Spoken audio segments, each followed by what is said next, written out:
Bonjour tout le monde. Je vous souhaite une belle et une très bonne journée. Je suis encore dans mon petit coin de paradis. Voilà, parce que c'est vraiment un endroit où je m'y sens bien. Et aujourd'hui, je voulais revenir un petit peu sur ce que tous avons traversé depuis 2 ans. Donc c'est vrai qu'on n'était pas préparé à ce que nous avons vécu. Donc le Covid est tombé en fait sur l'humanité comme ça. Et en même temps, ça peut être effectivement quelque chose de salutaire. Ça nous a renvoyé à nous-mêmes. Ça nous a vraiment recentré sur nous. Euh, Ça nous a obligés à regarder à l'intérieur de nous et à effectuer des changements. Donc c'est vrai que certaines personnes ont eu de grosses difficultés parce que se retrouvant seules avec elles-mêmes, eh bien, elles ont eu vraiment de mal parce que l'image qu'elles avaient d'elles-mêmes ne correspondait pas en fait avec leur état d'être. Cette difficulté, en fait, on l'a tous traversée, on l'a tous vécue de différentes façons, par étapes. Et aujourd'hui, les dommages, on va dire post-traumatiques, hein, puisque c'est vrai que c'était quand même un traumatisme, ce qui nous est arrivé là.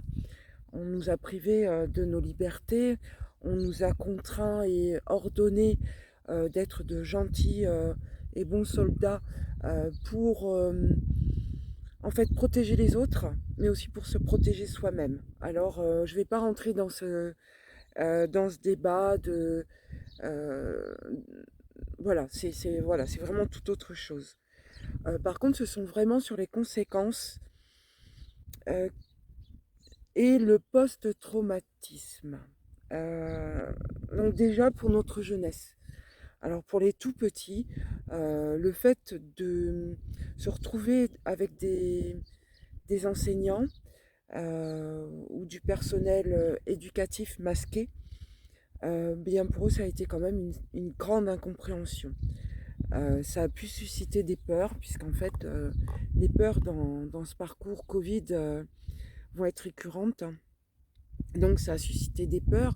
Et puis surtout, c'est le fait de ne pas voir les expressions des visages, ne voir que des yeux et des masques.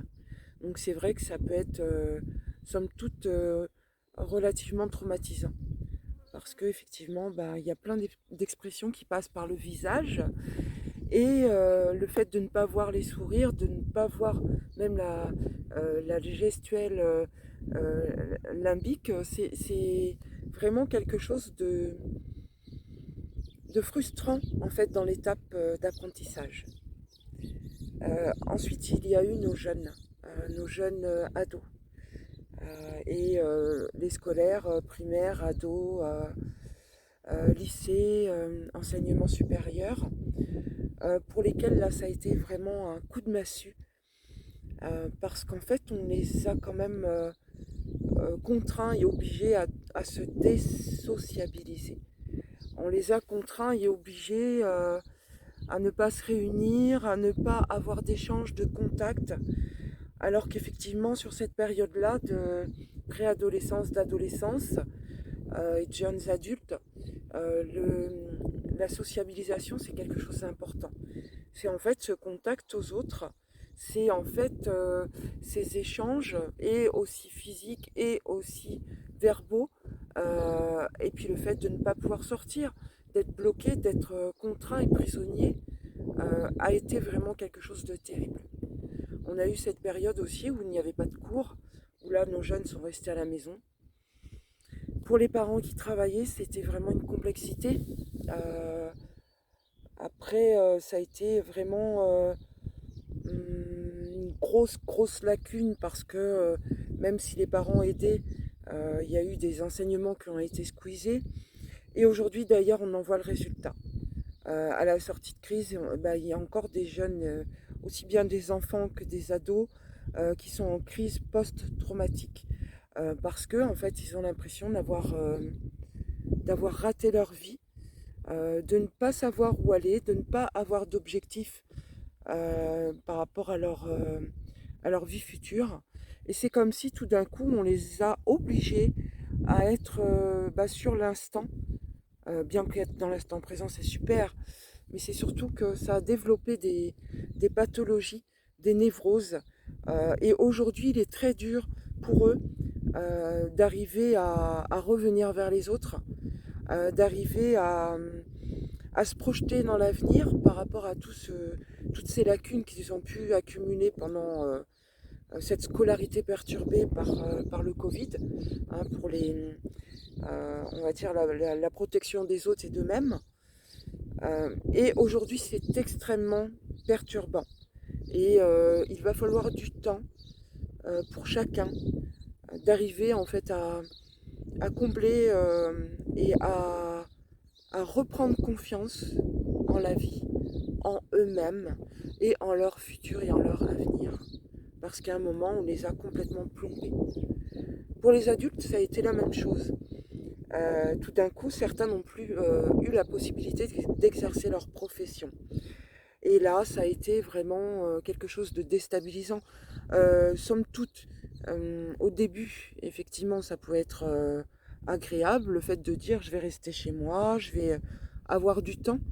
Mais donc effectivement, il y a eu ce trou financier parce que bon, les remboursements de salaire, en fait, voilà, la législation française n'était pas applicable sur toutes les professions. Et aujourd'hui, donc, on a pour tous, aussi bien donc, pour les adultes, parce que effectivement, des peurs sont nées par rapport à cet épisode Covid, la peur de la maladie, la peur de mourir. Parce que oui, effectivement, le Covid a fait des victimes. Mais bon, après, on va pas encore rentrer dans des débats là-dessus. Et c'est vrai que à force de nous marteler par les médias, la mort, la maladie, après il y a eu cette forme de répression. Il fallait une attestation, il fallait justifier le fait de pouvoir sortir de chez soi. Euh, Dans les commerces, c'était un petit peu stressant de voir en fait les gens qui étaient avec cette distanciation sociale qui nous était imposée. Et aujourd'hui, eh bien, le constat, c'est que les gens ont été vraiment bien formatés. Et aujourd'hui, que effectivement le Covid, c'est un virus, donc on vivra avec lui, hein, parce que c'est comme ça. Le, le corps humain lui-même contient des milliers et des milliers de virus. Mais aujourd'hui, le constat, c'est ce que ça a fait au niveau humain et au niveau relations humaines. Aujourd'hui, on a pris depuis ces 2 ans des habitudes de vie où on va se protéger et on va s'éloigner en fait des autres. Alors pour certains, hein, parce que voilà, c'est une forme pensée, encore une fois, mais qui est voilà, libre à chacun. Et donc aujourd'hui, il reste encore cette peur et cet éloignement que l'on nous a imposé depuis 2 ans. C'est comme si bien on avait pris maintenant cette habitude de vie de se mettre vraiment à distance des autres. Et les liens en fait humains ont changé, ont modifié, pour certains encore une fois, hein. Mais une généralité en fait reste vraiment sur une forme de défensive, d'autoprotection. Voilà. Et aujourd'hui, je voulais partager avec vous ce que je constate, hein, depuis quelque temps déjà. Et cette difficulté que les gens ont, bien ça fait partie du post-traumatisme. Et donc, voilà, moi j'envoie beaucoup d'énergie hein, de façon à ce que ce qui fait l'humanité, c'est sa chaleur, c'est son contact et ses échanges avec l'autre.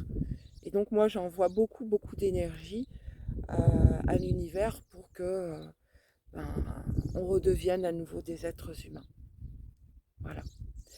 En tout cas, je voulais vous envoyer beaucoup, beaucoup d'amour, beaucoup d'énergie positive, positive. Et prenez soin de vous. Et surtout, n'oubliez pas, même s'il ne fait pas beau, le soleil se lève quand même. Et derrière les nuages, la lumière est toujours là. Prenez soin de vous. À bientôt. Ciao, ciao!